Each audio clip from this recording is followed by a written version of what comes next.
ইফতারের প্রকৃত সময় কোনটি? আমাদের দেশে নব্য কিছু কোরআন গবেষক এসেছে যারা বলছে আমরা যখন ইফতার করি তার চাইতে আরও ১.৫ ঘন্টা পরে ইফতার করা কোরআনের প্রকৃত সময়। কোরআনুল কারিমে আল্লাহ তাআলা সুম্মা আতিম্মুস সিয়ামা ইলাল লাইল একথা উল্লেখ করে দিয়েছেন ২ নম্বর সূরা আল বাকারার ১৮৭ নম্বর আয়াতে, অর্থাৎ রাত পর্যন্ত তোমরা সিয়াম রাখো, সিয়াম পালন করো।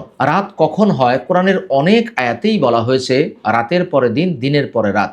আহলে কোরআনদের দাবির ব্যাপারে ইনশাআল্লাহ আমি খুব তাড়াতাড়ি একটি ভিডিও দেব। অর্থাৎ আমরা রাত হলেই ইফতার করব। রাসূলুল্লাহ সাল্লাল্লাহু আলাইহি ওয়াসাল্লাম বলেন, লা ইয়াজহালুন নাসু বিখাইরিন মা আজ্জালুল ফিতর।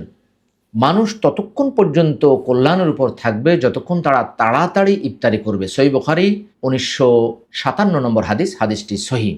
অর্থাৎ আমরা যত তাড়াতাড়ি ইফতার করব ততই কল্যাণের উপর থাকতে পারবো।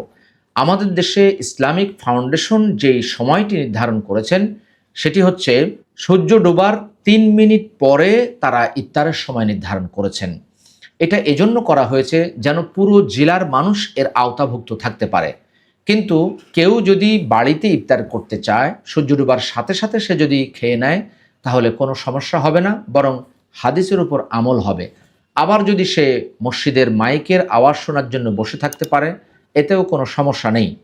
কিন্তু যখন আমরা সমাবেশ সবার সাথে একসাথে ইফতার করব, তখন মসজিদের ইফতারটাকে ফলো করব, কারণ তখন সেটা সবাই একসাথে করে। যদি আমরা একটু আগু পিছু করি সেটা আমাদের জন্য একটু বেমানান, বেসুন্দর হয়।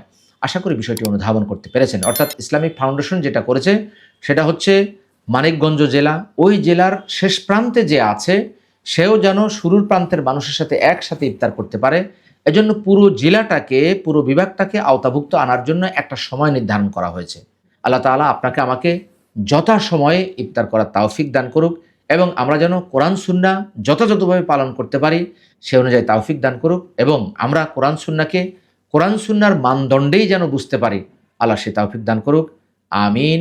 ওয়া আখিরু দাওয়ানা আনিল হামদুলিল্লাহি রাব্বিল আলামিন।